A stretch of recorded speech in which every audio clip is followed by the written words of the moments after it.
다니엘서 1장 우선은 8절 9절을 읽고요. 네네네. 그 다음에 17절 이렇게 읽을게요. 자, 먼저 8절 9절 합독합니다.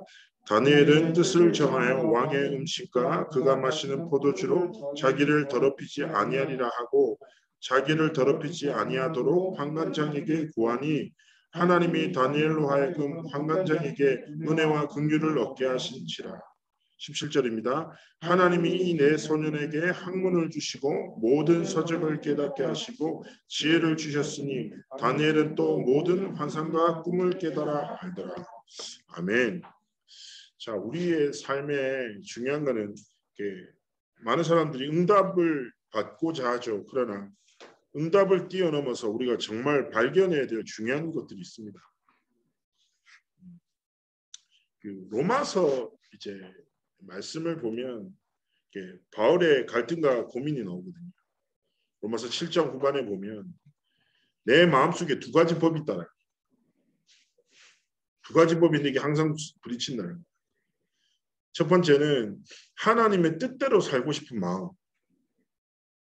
하나님의 법을 즐거워하고 하나님의 법을 사랑해. 그런데 내 마음에 또 다른 법이 있어요. 그게 뭐예요? 육신의 법이라. 내 마음이 원하는 대로 살고 싶은 거예요. 맨날 둘이 부딪힌대. 그런데 내 마음으로는 하나님의 법을 즐거워하지만 내 마음속에 한 다른 법이 육체의 법으로 나를 완전히 사로잡아 이끌어 나를 또 무너뜨립니다. 오라 나는 공고한 사람이로다. 이 사망의 법에서 누가 나를 건졌냐. 야, 난 이 성경이 그런데 위로가 되더라고. 나만 그런 게 아니고 우리도 사실 그렇잖아요. 하나님의 진짜 복음은 능력이고 하나님이 우리에게 힘을 주시고 하나님의 복음은 완전하다고 하는데 여전히 내 삶의 현장 속에서는 넘을 수 없는 한계, 갈등, 나의 연약함으로 인해서 우리는 맨날 힘들거든. 좀 이런 내 성격이 변하면 좋은데 성격도 그대로. 내가 이거 좀 안 해야 되는데 내가 왜 이렇게 또 하지? 막 그런 항상 힘든 게 있어. 우리의 삶 속에 보면 두 가지 법이 맨날 싸운다. 근데 우리는 틀림없이 뭘 선택합니까? 육신의 법을 따라. 네? 우리 솔직히 뭐 이렇게 떳떳하게 말할 수 있냐고 우리가 솔직히 그렇잖아요. 하나님 앞에서. 그런데 그러다 보면 너무 힘들다 보니까 이 힘듦을 해결해 줄 수 있는 사람에게 좀 의지도 하려고 하게 돼. 누군가 내 마음을 알아줬으면 좋겠고 그러니까 계속 뭐예요? 도와줄 사람을 계속 찾고 그 사람의 말을 통해서 위로를 받고자 그 사람의 힘을 통해서 문제를 해결하고자 응? 계속 이게 사람을 의지한다니까. 여러분 꼭 기억하셔야 돼요. 영육은 연결되어 있는데요. 육신의 감각이 발달할수록 영적인 감각이 어두워져요. 그러니까 지금 말해 힘든 상태를 계속 겪어 육신적으로 일을 계속 쫓아 거기 갇혀 살아가 힘들어 그 속에서 육신적인 방법으로 계속 해결하려고 하죠. 그럴수록 딱 어떤 상태 되냐면 영적 무기력과 무감각 속에 빠져요. 왜냐 내게 필요한 게 사실은 이러쿵저러쿵 말하지만 육신적인 힘이 필요하고 육신적인 힘을 줄 사람이 필요하다고 딱 생각하면 뭐가 어려워지냐면 기도가 어려워져. 말씀을 동의하지만 믿어지지 않는다. 좋은 말씀이지. 맞지. 하지만 그 말씀을 듣지만 전혀 내 삶과 상관없는 단절 속에서 살아갈 수 있어요. 영적 무감각이 뭔데요? 무감각이 뭐예요? 때리는데 못 느끼는 거잖아. 하나님의 말씀에 전혀 반응하지 않는 내 상태는. 영적 무기력은 뭐예요? 모든 것을 할 수 있지만 하나님의 것만 할 수 없어. 어떤 랩런트가 이런 얘기 저한테 고백하더라고요. 목사님, 내가 모든 걸 다 하는데 일주일에 말씀 30분 듣는 게 너무 어렵다. 그렇죠. 여기서 영적 상식을 드리자면 영적인 규모는 의지적 결단을 통해 생겨지잖아요. 영적 싸움을 통해 승리해야 돼. 막 그렇게 살아간다. 자, 그런데 로마서 7장 이야기로 다시 돌아가겠습니다. 바울의 그 고뇌, 우리처럼 힘든 삶에서 뭐 다른 도움을 찾고 막 바울 역시 그런 고뇌를 했는데 바울이 하려고 했던 이야기는 그 얘기가 아니에요. 8장으로 바로 이어지는 거예요. 바울이 진짜 하려고 했던 얘기는 이렇게 얘기하는 거예요. 그러나 그리스도 예수 안에 있는 자에게는 결코 정죄함이 없다. 우리는 연약해. 힘든 현실, 내 성격, 상황, 모든 것을 벗어날 수 없는 연약한 자야. 그러나 꼭 기억할 것은 뭐냐? 네가 어떤 모습과 모양과 상태에 있어도 상관없어. 너는 그리스도 안에 있는 자야. 그러면서 8장 2절에 이렇게 얘기하는 거예요. 생명의 성령의 법이 죄와 사망의 법에서 너를 완전히 해방했다. 너는 그리스도 안에서 완전한 자유함을 입은 자야. 또다시 흔들리고 또다시 넘어지도 상관없다라는 거예요. 왜냐? 이미 완전하신 그리스도께서 모든 문제를 완전히 해결하시고 우리 안에 계시기 때문에. 그래서 또 다른 성경에서 이렇게 표현하는 거예요. 우리의 삶을 질그릇을 가진 보배다라는 거예요. 질그릇이 어떤 그릇이에요? 쉽게 표현해요. 다이소에서 사는 1,000원짜리, 2,000원짜리 그릇이다. 내가 특별하게 느껴집니까? 아니죠. 수많은 사람 중에 한 사람이잖아요. 저는 탁월함도 없거든요. 수많은 사람 중에 덩치가 많이 큰 한 사람. 딱 그것뿐이에요. 근데 중요한 건 뭡니까? 나는 질그릇처럼 여전히 내 환경, 내 성격도 벗어날 수 없는 자인데 하나님께서 보배 되신 그리스도로 말미암아 우리를 보배로운 자로 부르셨다. 그래서 응답을 뛰어넘는 사람들의 가장 기준이 무엇입니까? 나로 살지 않고 예수로 살아가는. 예수 그리스도의 복음의 능력을 힘입어 나를 지키고 진짜 믿음의 선택을 하면서 영적인 도전 속에 있는 거예요. 진짜 하나님 앞에서 그 결단하기 시작하는 거예요. 근데 대부분 사람들이 어디 있어요? 자기 딱 상태, 자신의 힘든 문제와 갈등 속에 빠져있다. 렘넌트 하나를 만났는데 이 친구가 저한테 이런 얘기를 해요. 목사님 요즘에 진짜 죽고 싶다. 얘가 똑똑한 애라. 부모님도 교수님이고 이렇게 좀 이런 단서를 주면 이렇게 좁혀지기 때문에 어쨌든 똑똑한 애. 좋은 집안에서 태어나서 공부도 잘해서 성취도 빨리 이루는데 얘가 딱 어떤 얘기를 하냐면 남자친구를 만났는데 딱 이 표현이에요. 쓰레기를 만났다. 그래서 자기가 너무 힘들게 나쁜 남자도 진짜 나쁜 남자. 자기는 항상 나쁜 남자를 동경해 왔는데 진짜 너무 나쁜 남자라만. 내가 그래서 에피소드 3개를 듣는데 사람이 아니더라고. 야 어떻게 저렇게 이적이지 사람이? 싶을 정도로. 그래서 얘가 진짜 하는 그래가지고 너무 내가 어떻게 하면 좋냐고 해서 나한테 막 물어보는 거지. 내가 얘기했죠. 그러냐고. 그래서 내가 이렇게 얘기했어요. 만나면 거울과 같아. 속일 수 없어. 이 남자친구가 네 영적 상태다. 그러니까 얘가 처음에 어떻게 그런 얘기할 수 있냐고 알기로 솔직히 한번 스스로 되짚어보자. 하나하나씩 나보자. 그래서 내가 20고개를 넘어가겠다. 그 남자 어디서 만났냐? 옥타곤에서 만났다고 하더라고요. 금요일 밤에 옥타곤에서 만났대. 그렇지. 너 요즘에 예배는 제대로 드리고 있냐니까 예배는 잘 안 되고 있다는 거지. 그렇지. 그러면서 내가 얘기했어요. 야, 만남을 두고 사람들이 남 탓하는데 다 지 탓해야 된다. 이렇게 분명히 만남이 여러 가지가 있겠지만 하나님 앞에서 근본적으로 내용적 상태가 중요하지 다른 사람 탓하지 말고. 그래서 내가 얘기했어요. 네가 서 있는 길에서 사람 만나는 건 당연한 거 아니겠냐. 클럽에 있으면 클럽에 다니는 사람을 만나는 거지. 그렇지 않아요. 그래서 내가 얘기했어요. 이 영을 살리는 길은 하나밖에 없다. 반복되는 현실의 문제, 남자하고 엄마하고 그렇게 살지 말고 하나님의 살리는 말씀, 복음의 말씀이 선포되는 데 가라. 근데 이미 금요일 불금에 이미 빠져 있는 거예요. 그래서 내가 했어요. 그러면 뭐하냐? 토요일 새벽까지 술 먹는다. 그래서 내가 그러면 날밤 새고 핵심으로 바로 하라 택시 타고. 자 또 교회에서 자라. 내가 그러니까 알겠다고. 한번 진짜 술 냄새 푹푹 풍기면서 핵심 따가지고 왔다고. 저 좀 뒤에서 자겠다고. 묻잖아. 죽더라도 맞고 가라. 근데 얘가 어쨌든 말씀을 딱 듣는 자리 있다가 조금씩 살아났는데 그러다가 얘가 저한테 딱 이런 프로만 어떤 딱 프로만이냐면 자기가 한창 힘들 때 영적으로 완전 무기력하고 무감각해진 상태에서 자기가 마음이 힘드니까 자기가 친한 동생이 있대. 이 친한 동생이 쉽게 얘기하면 뭐 인스타 팔로우도 엄청 많은 애고 그리고 강남에서 편집샵을 하는 친구. 이 친구는 우울증이 심해. 둘이서 맨날 술 먹으면서 죽고 싶다는 프롬을 했고 이 애는 나는 우울증 때문에 죽고 싶고 자기랑 친했던 동생인 설리가 자살한 선택에 대해서 너무 용감하다고 생각합니다. 그러니까 이 런던트는 나도 죽고 싶다. 어? 자기 상태에 빠져서 자기 문제에 빠져서 현장에 하나님이 주신 것 하나님이 예시하는 것 전혀 보지 못하고 듣지 못하고 깨닫지 못하고 자기 굴레에 계속 갇혀. 그러다가 아이가 말씀 듣다가 갑자기 그랑 똑같이 대화를 하는데 가슴이 너무 아프다. 내가 지금까지 무슨 짓을 하고 있어?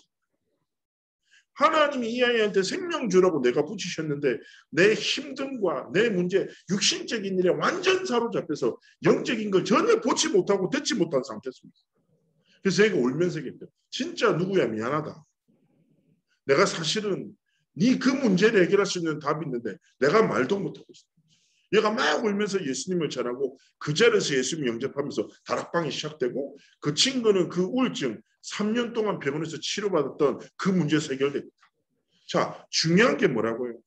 내가 육신적인 죄에 계속 빠져 살잖아. 그러면 하나님의 뜻, 하나님의 계획, 하나님의 손을 전혀 보지 못해. 그렇기 때문에 오늘 하나님 앞에서 지난주에 막 듣던 것처럼 똑같은 단어예요. 뜻을 정해야 된다. 내 삶에 진짜 하나님 앞에 뜻을 정해야 되는데 그 뜻의 기준이 무엇입니까? 야, 우리 이제 잘 살아보자. 이제 뭔가 말씀 기도에 집중하자는 수준 낮은 시작이 아니라 하나님의 뜻을 나의 뜻으로 담는 진짜 믿음의 결단을 시작하기 원하십니다. 기억하셔야 돼요. 현장에 얼마나 많은 사람이 있어요. 회사에만 얼마나 많은 사람이 있냐고요. 근데 진짜 질문해야 돼요. 누가 없냔 말이에요. 파수꾼이 없단 말이에요. 영적 의사, 그리스도를 전할 그리스도의 삼중직의 대사가 없단 말이에요.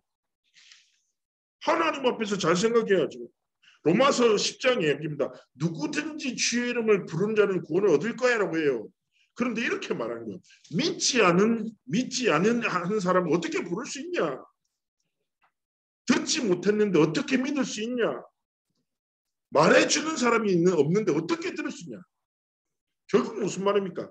하나님은 현장에 절대 계획과 하나님의 절대 손을 이룰 한 사람을 찾으신단 말이에요. 어떤 뜻을 정해야 돼요? 하나님 수많은 사람이 있으나 하나님이 원하시는 자가 없는데 이렇게 주신 현장은 뭐요? 하나님이 원하시는 자로 하나님의 뜻을 나의 뜻으로 하나님의 손을 나의 손으로 하나님의 마음을 나의 마음으로 붙잡고 진짜 하나님 앞에서 삶의 정을 시작하겠습니다. 하나님 내게 성령이 충만합니다. 진짜 고백하기 원하십니다. 우리의 삶에 많은 숙제들이 있겠죠. 회사에서 업무도 있을 것이고 그 다음에 많은 회사 관계 속에서 힘듦도 있겠죠. 그런 하나님 앞에서 뜻을 정했어요. 무엇으로 살아가길요? 하나님 내가 진짜 하나님 주신 복음 하나님의 주신 생명의 복음으로 살아갈 것입니다. 다 결단하는 것입니다. 자, 그것을 조금만 기도하면서 생각해 봅시다. 오늘 본문의 장면이에요.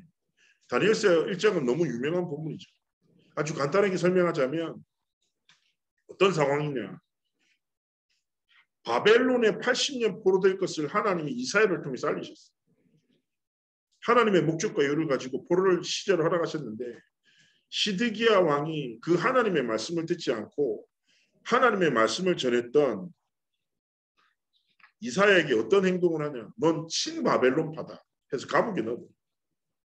그리고 굉장히 비참한 상황을 만나죠. 시드기야 두 눈이 뽑혀서 손목 붙잡혀가지고 바벨론까지 걸어서 끌려가기도 하고. 근데 바벨론에서 탁월한 정책을 펼치는 거예요. 그게 뭐냐면 자기가 정복한 나라들마다 그 정복한 나라들에서 귀족 가문의 인재들을 다 뽑아가지고 바벨론에 모아놓고 쉽게 얘기하면 RUTC 사관학교 같은 걸 만들었어요. 갈대아 학문과 언어를 가르쳐서 바벨론의 인재로 길러서 다시 그 정복한 나라를 통치하는 쉽게 얘기하면 그 정복한 나라에는 정통성 있는 쉽게 얘기하면 우리나라 엘리트가 바벨론의 인재가 돼서 우리나라를 통치하도록 진짜 쉽게 얘기하면 오픈마인드로 아주 대단한 정책을 펼친 거죠. 그 속에 딱 경쟁에 딱 들어갑니다. 자, 우리도 세상 속에서 많은 사람들과 함께 경쟁하면서 사회생활을 해나가잖아요. 근데 여기서 되게 중요한 게 뭐냐. 바벨론이 아니라 다니엘과 세 친구가 뭔가 대단한 결단이 아니라 작은 믿음의 결단을 딱 시작합니다. 그게 뭡니까? 음식이에요. 하나님의 자녀가 어떻게 우상에게 드려진 음식을 먹고 살 수 있어요? 우린 그럴 수 없어요. 그래서 뭔가 뭐 현장을 뒤집을 만한 대단한 결단이 아니라 삶의 작은 부분을 바꾸고 무엇으로 살아가도록 하나님 나는 세상의 방법과 세상 사람들이 능력으로 붙잡는 것을 내 능력으로 삼지 않고 뭐예요? 하나님이 주신 복음. 하나님이 주신 능력을 나의 능력으로 삼고 시작하겠습니다. 딱 결단. 그래서 뭘 먹기 시작해요? 왕에게 드려지고 우상 숭배했던 고기가 아니라 야채를 딱 먹기 시작하는 거죠. 진짜 이것 때문에 베지테리언도 많이 나왔어요. 교회 안에. 근데 그게 근본이 아니겠죠. 자, 모든 사람은요. 저마다의 근본에서 어떤 이유를 가지고 하나님 앞에서 삶을 딱 길을 걸어가요. 그런데 대부분 세상 사람들이 가지고 있는 근본의 이유가 무엇입니까? 창세기 3장, 6장, 11장이에요. 그 근본의 목적과 이유를 가지고 그 목적을 위해서 힘을 가지고 자기의 삶을 딱 달려나갑니다. 그러면 스스로 우리의 삶의 근본은 무엇인가? 정말 하나님이 주신 복음이 하나님이 주신 언약이 내 삶의 근본이 되는 거 질문하고 말이 아니라 참으로 사도행전 1장 1절 3절 8절이 오늘을 살아가는 이유가 되고 1장 1절 3절 8절이 오늘을 지키는 비밀이 되고 사도행전 1장 1절 3절 8절이 오늘을 살리는 능력이 되기를 원하십니다. 지식이 아니라 뭐예요? 이유가 되고 비밀이 되고 능력이 되기를 하나님 원하십니다. 그래서 복음 안에서 하나님이 주시는 것으로 뭔가 대단한 삶을 살아가는 것이 아니라 오늘을 지켜내기를, 순간을 지켜내기를, 살려내기를 하나님 원하십니다. 자, 하나님이 주신 능력을 힘입어 채식을 했단 말이에요. 어떻게 됩니까? 10일 테스트 이후에 얼굴이 더 좋아지죠. 자, 그런데 꼭 기억하셔야 돼요. 제가 지난주도 얘기했지만 성령 충만함에 대해서 얘기했잖아요. 뭔가 대단한 힘이 아니라 반복되는 일상 속에 하나님의 전능하심이 임하는 걸 했잖아요. 내가 얘기했죠. 진짜 복음으로 오늘을 지켜내면 그 오늘에 뭐가 임해요? 성삼위 하나님의 보좌의 축복이 전능함이 임해. 꼭 기억하셔요. 여러분의 탁월함을 통해서 하나님의 계획은 이루어지지 않아요. 여러분의 탁월함에 하나님의 보좌의 능력이 임할 때 비로소 하나님의 뜻과 계획이 성취된단 말이에요. 오늘을 살아감에 있어서 많은 사람들 생각이에요. 목사가 사역할 때 보좌의 능력이 필요합니까? 아니에요. 우리의 모든 삶의 순간 속에 보좌의 능력이 필요하다니까. 많은 사람들은 복음을 지식으로 붙잡지 세상 사람들이 능력으로 붙잡는 걸 능력으로 삼고 산다니까. 하나님 앞에서 정말 믿음으로 다 결단하고 그렇습니다. 하나님. 나에게 성령의 충만함을 주옵소서. 복음의 지식이 아니라 복음의 능력으로 그리스도 하나님 나라 성령 충만함으로 오늘을 살아가겠습니다. 바울의 모세가 뭐라고 합니까? 나를 계수하는 지혜를 주옵소서. 이 말은 무슨 말이냐? 오늘을 예비하신 은혜를 오늘 예비하신 응답을 놓치지 않기 원합니다. 이런 신앙고백과 똑같아요. 그래서 뭐예요? 복음으로 오늘을 지켜낼 때 오늘 속에 있는 하나님의 뜻과 계획이 오늘 속에 하나님이 예비하신 만남을 통해서 생명의 역사가 시작됩니다. 하나님 앞에서 이거 붙잡고 진짜 시작하십시오. 자, 다 이거를 가질 때 하나님이 뭘 주십니까? 다니엘서 1장 17절에 얘기했잖아요. 저는 이 말씀을 진짜 좋아하거든요. 우리에게 비밀이 되어야 됩니다. 이렇게 얘기하면 되지 않습니까? 하나님이 뭘 주셨다고요? 학문을 주시고 모든 서적을 깨닫게 하시고 지혜를 주시고 환상과 꿈을 깨달아야 돼요. 무슨 말입니까? 하나님은요. 세상을 살릴 지혜를 사람을 살릴 지식을 현장을 변화시킬 하나님의 뜻과 계획을 깨닫게 하십니다. 정말 하나님 앞에서 기도하면서 그렇습니다. 내가 하나님이 주신 그 복음의 능력을 힘입어 하나님이 내 현장에 원하시는 한 사람이 됩니다. 그 하나님의 능력으로 인해 내 현장을 향한 하나님의 뜻과 계획을 성취하고 하나님 내게 성령이 충만한다고 진짜 기도하면서 기도합니다. 자, 하나님 앞에서 이 딱 답을 가지고 우리가 세 가지입니다. 과거와 오늘과 내일의 이유를 발견하게 합니다. 우리의 모든 삶에는 걸어오는 길이 있죠. 걸어오는 길이 있어요. 근데 자, 중요한 건 무엇입니까? 과거와 오늘, 미래 모든 것이요. 사실상 근본적으로 한 단어로 정리돼야 돼요. 고린도전서 15장 10절의 말씀처럼 하나님의 은혜로 우리의 오늘의 삶의 모든 것이 결론 내려지기를 하나님이 원하시거든요. 자, 이거를 가지고 조금만 생각해 봅시다. 자, 과거 첫 번째 뭐라고요? 과거 걸어온 길 앞에서 우리는 하나님 앞에서 어떤 답이 있어야 돼요? 과거는 상처 누구나 있어요. 성공도 있어요. 실패도 있어요. 그러나 성공과 혹은 실패, 상처에 매여 살면 안 돼요. 제가 현장에서 만나다 보면 많은 사람들이 어떻게 살아가냐. 과거에 묶여서 오늘을 놓치고 미래를 불안해하면서. 그런데 우리는요. 과거 속에 있는 하나님의 중요한 메시지를 깨달아요. 과거가 성공도 성공이 아니라 실패도 실패가 아니라 그 모든 것이 뭐예요? 복음을 깨닫게 하신 하나님의 은혜와 사랑이구나. 그래서 내가 지금까지 은혜로 살아왔고 오늘도 하나님이 주신 은혜로 살아갈 것이다. 과거가 복음 안에서 하나님의 메시지로 이해된 사람들의 과거를 뭐라고 합니까? 간증이라고 합니다. 간증. 여러분 간증 들어보셨어요? 간증을 누가 합니까? 걸어온 과거가 하나님의 메시지로 명확하게 정리된 사람이 간증합니다. 간증은요 힘이 있습니다. 진짜 간증하죠. 사람들 영혼 치유된다는. 실패도 실패가 아니라 많은 어려움을 겪었는데 그 속에서 딱 복음 깨닫죠. 사람 살린다는. 과거의 상처로 사람을 살리는 사람이 있고 과거의 상처로 다른 사람을 죽이는 사람이 있어요. 뭐가 다른 것 같은데? 하나님의 메시지를 발견했냐고. 모든 사람이 실수할 수 있다니까. 근데 그 실수에 갇히면 안 돼. 잊을 수도 없어. 뭘 발견했다고? 하나님의 메시지. 그리고 뭐예요? 하나님 내 상처를 통해 하나님의 영광 나타나. 사람 살리는 메시지가 되도록 하나님 은혜를 달라. 진짜 기도. 자, 그러면서 오늘을 살아갑니다. 오늘을 허락하신 하나님의 이유가 무엇입니까? 분명히 기억하셔야 돼요. 우리가 오늘을 살아가는 이유는 아주 단순합니다. 주를 위해서. 복음을 위해서 살아. 고린도전서 10장 31절에 말합니다. 그런즉 너희는 무엇을 먹든지 마시든지 다 하나님의 영광을 위해서 해라. 저는 오늘도 밥 먹었습니다. 제가 왜 밥을 먹었을까요? 하나님의 영광을 위해서. 모든 삶의 순간 오늘 왜 일했어요? 왜 출근했어요? 하나님 앞에서 질문해야 돼요. 의식주를 위해서 아니에요. 의식주를 통해 하나님의 뜻과 계획을 이루시는 거예요. 하나님, 나는 모든 순간 모든 선택이 하나님의 영광을 위해서 하길 소원합니다. 그리고 나는 뭐예요? 정말 증인으로 하나님 앞에 현장에서 은혜를 진짜 기도하면서 저는 오늘 아침부터 계속 사야겠거든요. 새벽 기도부터 계속 사야겠어요. 그리고 밥도 먹고 점심 뭐 먹었지? 기억도 안 나. 저녁은 기억나.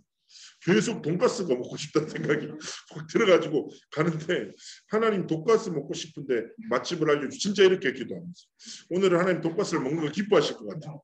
그래가지고 진짜 가고 오고 있었는데 갑자기 오른쪽에서 가나 돈가스라고 가나 기독교인이 하는 데가 있는데 야 엄청 유명한 데더라. 딱 들어가서 딱 메뉴도 특대 돈가스로 시켰어. 많이 나오더라고. 엄청 행복해하면서 먹으면서 하나님 감사합니다. 내가 이것을 먹고 하나님의 말씀을 전할 것입니다. 하나님의 영광을 나타내도록 은혜를 달라. 먹는데 너무 좋아. 알겠죠? 자, 중요한 것은 무엇입니까? 반복되는 일상을 그냥 살지 말라니까. 그 속에 뭐예요? 하나님의 은혜가 이루고 있다는 거예요. 그래서 말씀 받을 때도 제가 말씀드렸잖아요. 우리가 어떤 영적 태도가 있어야 되냐. 말씀을 선포할 딱 받을 때 하나님의 말씀이 내 오늘의 삶이 되게 하시고 그 말씀의 성취가 내 미래가 되게 하라는 신앙 고백처럼 오늘의 말씀 속에서도 성삼위 하나님이 성취하시는 그 언약의 역사가 내 오늘의 삶과 연결돼. 정말 하나님 앞에서 고백하신 오늘의 이유가 뭐라고요? 하나님이 주신 이유가 나에게. 하나님 앞에서 난 뜻을 정한 자입니다. 수많은 사람이 아니라 하나님이 원하시는 한 사람으로 복음의 지식이 아니라 복음의 능력으로 살아가는 한 사람으로 하나님이 내 현장에 예비하신 진짜 사람들에게 생명의 복음을 전하는 한 사람으로 내가 서겠습니다.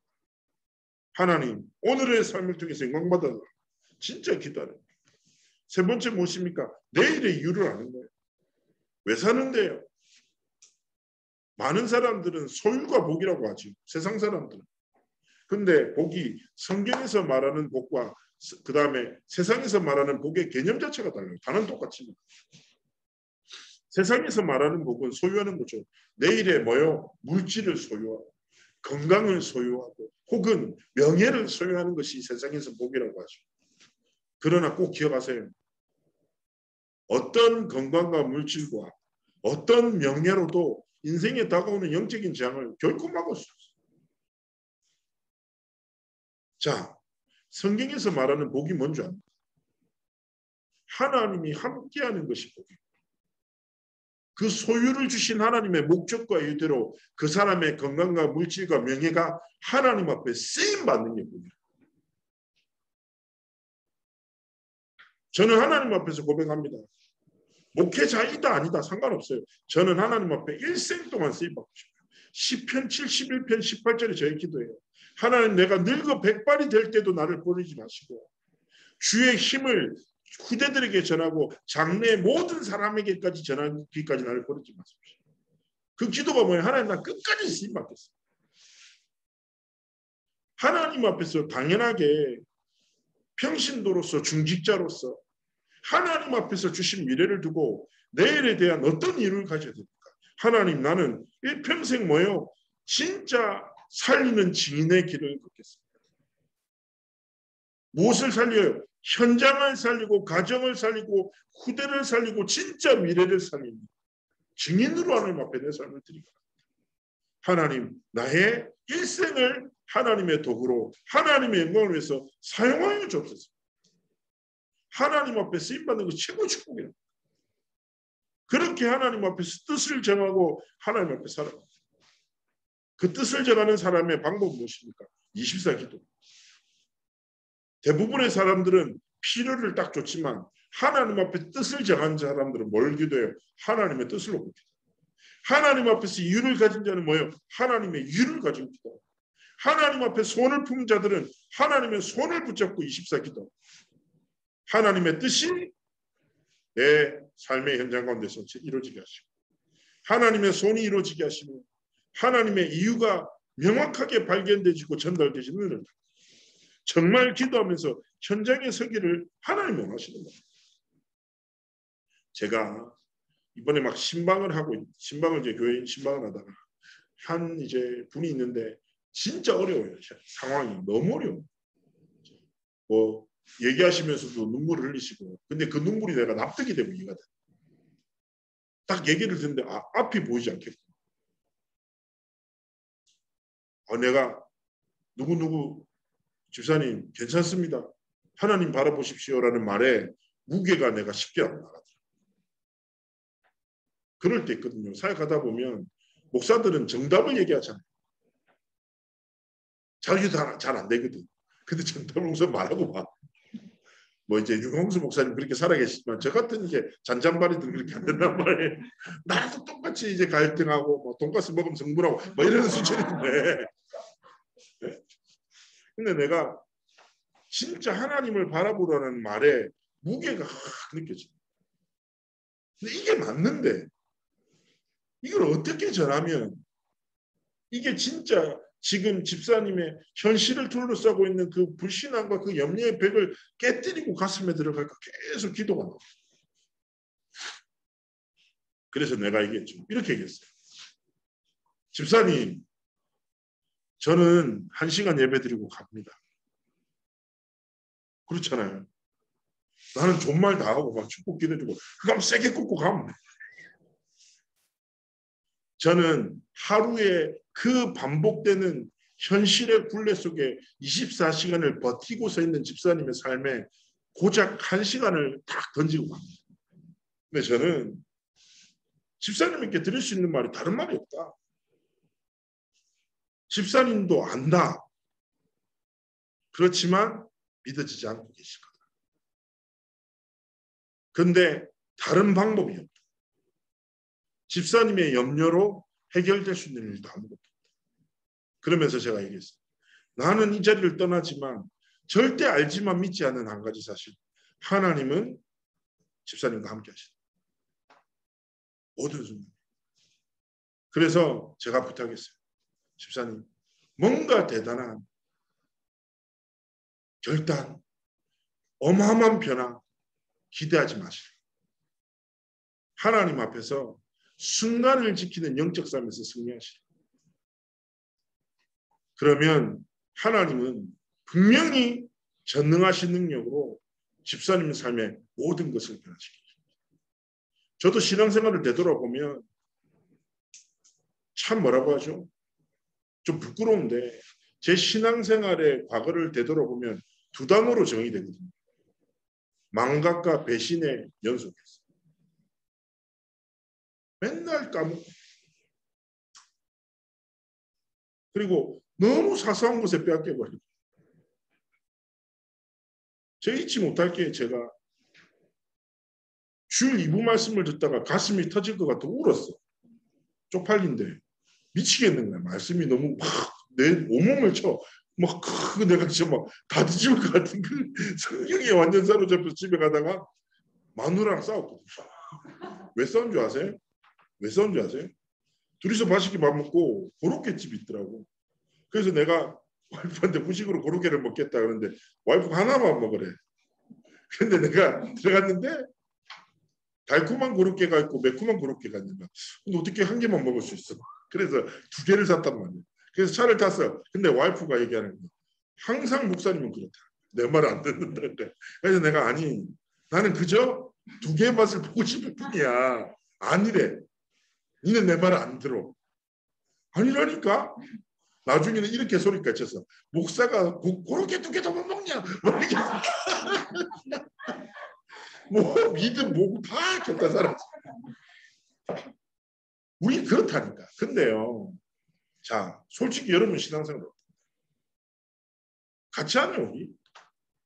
맨날 뭐 육신의 법대로 살고 넘어지고 성질대로 살고 하고 싶은 대로 살고 또 후회도 하고. 근데 신앙생활 하는데 내가 딱 보니까 내가 하나님 앞에 드렸던 순간은 내 삶의 수많은 순간 중에 아주 작은 순간 중에 순간을 하나님께 드렸어요. 믿음도 어마어마하게 대단한 믿음이 아니라 대부분 불신앙하다가 작은 믿음을 드렸는데 하나님은요. 내 순간과 작은 믿음을 통해서 인생 전체를 변화시켰어요. 그래서 사단이 그 순간을 빼앗았어요. 그래서 우리의 작은 믿음을 하나님께 드릴 수 없는 시스템 속으로 계속 들어가죠. 하나님의 뜻과 경각은 상관없이 계속 사단이 뭐예요? 거짓말하고 마귀의 이름 뜻이 뭐예요? 이간자라. 거짓말에 빠져 관계가 깨어지도록 속이다. 하나님 앞에 뜻을 정하고 진짜 삶을 들여 믿음으로 시작하세요. 하나님이 모든 문을 여시고 응답하실 것입니다. 현장에서 뭐예요? 진짜 전도원들 시작하라니까. 하나님 앞에서 뭐예요? 열매를 쫓는 게 아니라 전도의 방향을 두고 현장을 보기를 시작하라니까. 그게 전도의 시작이라니까. 누구한테 복음 전하지? 이런 생각하지 마요. 이 땅을 향한 하나님의 계획이 무엇이지? 이 현장에 하나님이 예배하신 사람은 누구지? 전도와 복음의 눈으로 현장을 보죠. 하나님 계획이 있는데 그게 전도의 시작이에요. 그래서 하나님 앞에 진짜 순간을 드려 하나님 앞에 언약 성취의 주역으로 드려지기를 주의 이름으로 축복합니다. 제가 한번 기도하겠습니다. 전능하신 하나님 감사를 드립니다. 오늘 하나님의 말씀을 붙잡고 응답을 뛰어넘어 하나님의 소원을 나의 뜻으로 정한 우리 귀한 전도자들을 축복하여 주시고 이들의 삶에 하나님의 이유가 이들의 삶의 이유가 되도록 축복하시며 현장에 하나님의 마음에 합한 한 사람으로 현장을 살리는 증인으로 온전히 드려지도록 함께 하시고 성령으로 충만케 역사하여 주옵소서. 하나님 우리 강남지교를 축복하여 주시되 237 나라를 살릴 시대를 살릴 중직자들의 모임이 되게 하시며 237 나라를 넘어 전 세계 하나님 앞에서 진짜 강남 땅에 하나님이 원하시는 제자들을 세울 전도자들의 모임이 되도록 함께 하시고 축복하여 주옵소서. 감사드리며 살아계신 주 예수 그리스도의 이름으로 기도합나이다. 아멘.